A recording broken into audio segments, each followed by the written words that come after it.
Hi எல்லாரும் எப்படி இருக்கீங்க? இன்றைக்கி ஒரு சூப்பரான சண்டே ஸ்பெஷல் பிரியாணி ரெசிபி தான் பார்க்க போகிறோம். நம்ம 2 பிராண்டோட பிரியாணி மசாலா யூஸ் பண்ணி இன்றைக்கி பிரியாணி மேக் பண்ண போகிறோம். ஒரே டைமில் நான் 2 குக்கரை ஸ்டவ்வில் வச்சுருக்கேன். இதுக்கு 2 டேபிள் ஸ்பூன் ஆயில் ஆட் பண்ணிக்கோங்க. தென் பார்த்தீங்கன்னா ஹோல் ஸ்பைசஸ் ஆட் பண்ணிக்கோங்க. அப்புறம் பார்த்தீங்கன்னா நம்ம கட் பண்ணி வச்சுருக்கிற ஆனியன் ஆட் பண்ணி நல்லா ஃப்ரை பண்ணிக்கோங்க. நல்லா கோல்டன் கலர் வர வரைக்கும் நீங்கள் ஃப்ரை பண்ணிக்கோங்க. கோல்டன் கலர் வந்தால் போதும். அதுக்காண்டி ரொம்ப தீய விட்டுறாதீங்க. தீய விட்டிங்கன்னா அந்த கசப்பு டேஸ்ட்டு பிரியாணியோட டேஸ்ட்டையே நம்ம ஸ்பாயில் பண்ணி விட்டுரும். இது நல்லா வதங்கினதுக்கப்புறம் நம்ம கட் பண்ணி வச்சுருக்கிற தக்காளி சேர்த்து நம்ம வதக்கணும். தக்காளி நல்லா மசிஞ்சு வர வரைக்கும் நீங்கள் வேகணும். தக்காளி போட்ட உடனே அது உடனே வதங்கி வராது. நம்ம அதுக்கு கொஞ்சம் சால்ட் சேர்த்து வதக்குனிங்கன்னா சூப்பராக வதங்கி கிடச்சிடும். நல்லா மெர்ஜ் ஆகணும் இதோடி. தென் பார்த்தீங்கன்னா அது கூட 2-3 பச்சை மிளகாவும் ஆட் பண்ணியிருக்கிறேன். இந்த பச்சை மிளகா வந்து நம்ம அப்படியே போடணும். இது கட் பண்ணி போட வேண்டிய அவசியம் இல்லை. ஏன்னா அப்படியே போடும்போது அந்த பச்சை மிளகாவோட டேஸ்ட்டுமே நமக்கு பிரியாணியில் எக்ஸாக்டாக அது கிடைக்கும். சூப்பராகவே இருக்கும். தென் பார்த்திங்கன்னா நம்ம கார்லிக்கையுமே தனியாக பேஸ்ட் பண்ணி வச்சுருக்கணும். அப்புறம் பார்த்திங்கன்னா இஞ்சியுமே தனியாக பேஸ்ட் பண்ணி வச்சுருக்கோம். பிரியாணி நம்ம பண்ணுறோன்னா இதுக்கு நம்ம தனித்தனியாக தான் பேஸ்ட் பண்ணோம். இஞ்சி பூண்டை வந்து நம்ம ஒரேடியாகவே சேர்த்து பேஸ்ட் பண்ண வேண்டிய அவசியம் இல்லை. தனித்தனியாக போட்டால் தான் அந்த டேஸ்ட் நல்லாயிருக்கும். அப்புறம் பார்த்திங்கன்னா நான் தென் ரொம்ப இலை இதில் ஆட் பண்ணியிருக்கேன். இது ஒரு நல்ல ஃப்ளேவர் கொடுக்கும் பிரியாணிக்கு.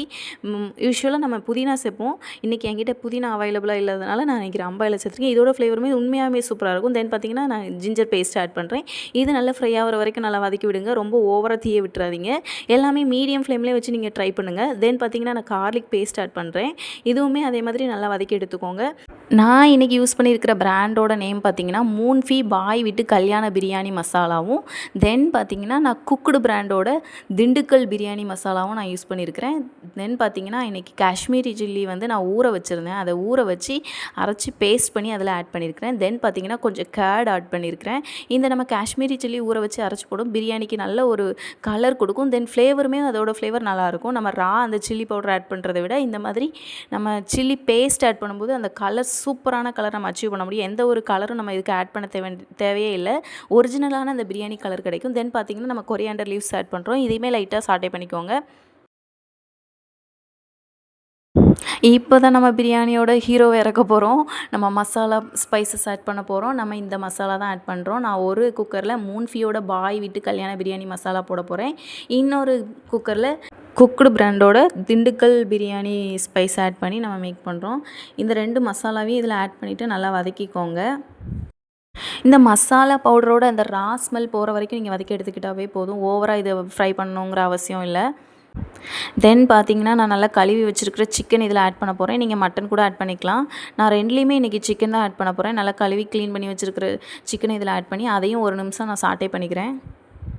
தென் இந்த மசாலாவோட இந்த சிக்கன் நல்லா கோட் ஆகிற வரைக்கும் நீங்கள் நல்லா கிளறி எடுத்துக்கோங்க. மேல்டாக்கில் கிளறாதீங்க, நல்லாவே கிளறி எடுத்துக்கோங்க. அந்த மசாலா நல்லா இதில் பைண்ட் ஆகணும். அப்போ தான் சிக்கன் கூட அந்த மசாலா நல்லா சேர்ந்து சூப்பராக இருக்கும். தென் பார்த்திங்கன்னா நான் கழுவி க்ளீன் பண்ணி வச்சுருக்கிற ரைஸ் ஆட் பண்ணிக்கிறேன். நான் இன்றைக்கி யூஸ்வலாக நம்ம சமைக்கிற ரைஸ் தான் ஆட் பண்ணியிருக்கிறேன். பாஸ்மதி ரைஸோ ஜீரக சம்பாவோ நம்ம ஆட் பண்ணல. ரைஸ் ஆட் பண்ணிவிட்டு நல்லா கிளறி விட்டுக்கோங்க. தென் பார்த்திங்கன்னா அந்த ஓவராக தண்ணி இதில் ஆட் பண்ணிடக்கூடாது. கரெக்டான அளவில் தண்ணி நீங்கள் மெஷர் பண்ணி ஊற்றிக்கோங்க. அப்போ தான் சூப்பராக ரைஸ் அந்த குக்காகி வரும். நான் இன்றைக்கி 1 கப் ரைஸுக்கு நான் 2 கப் தண்ணி ஆட் பண்ணுறேன். ஏன்னா யூசுவல் ரைஸில் செய்யும்போது நமக்கு ரைஸ் வந்து குக் ஆகிறதுக்கு லேட் ஆகும். நம்ம இது ஜீரக சம்பாவில் பண்ணோன்னா 1 கப் ரைஸ்க்கு நம்ம 1 1/2 கப் தண்ணி ஆட் பண்ணுவோம். நான் இன்றைக்கி 1 கப் ரைஸ்க்கு 2 கப் தண்ணி ஆட் பண்ணியிருக்கேன். தென் பார்த்திங்கன்னா நம்ம தேவையான அளவு சால்ட் ஆட் பண்ணிக்கிறேன். சால்ட் ஆட் பண்ணதுக்கப்புறம் 2 குக்கர்லேயுமே நான் லெமன் ஜூஸ் கொஞ்சம் ஆட் பண்ணிக்கிறேன். தென் பார்த்திங்கன்னா இந்த குக்குடு பிராண்டில் நம்ம யூஸ் பண்ண மசாலாவில் ஒரு லாஸ்ட்டாக ஆட் பண்ணுறதுக்கு ஒரு செசமே ஆயில் பாக்கெட் கொடுத்துருந்தாங்க. அந்த ஆயிலையும் கட் பண்ணி நான் இதில் சேர்த்துக்கிறேன். தென் பார்த்திங்கன்னா ஒரு கொதி வந்ததும் நம்ம பிரியாணியை க்ளோஸ் பண்ணி 2 விசில் போட்டு எடுத்திங்கன்னா சூப்பரான பொலன்னு அழகான பிரியாணி ரெடி.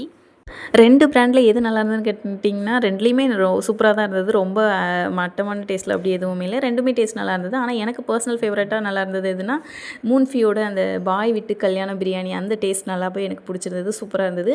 இந்த குக்குடு பிராண்டு திண்டுக்கல் பிரியாணி வந்து கொஞ்சம் ஸ்பைசஸ் நல்லா எக்ஸ்ட்ராவாக இருந்தது. அதனால் ஸ்பைசியாக இருந்தது. உங்களுக்கு ஸ்பைசியாக பிடிக்கும்னா இந்த டேஸ்ட் நல்லா பிடிக்கும். இது எந்த ப்ரமோஷனல் வீடியோவும் இல்லை. நம்மளோட ஓன் யூஸ்க்காக நம்ம பர்ச்சேஸ் இருந்தோம். இது என்னோட ஓன் ஒப்பீனியன் மட்டும்தான். இது எந்த ஒரு ப்ரமோஷன் வீடியோவும் இல்லை. தேங்க்யூ. நீங்களும் ட்ரை பண்ணி பாருங்கள்.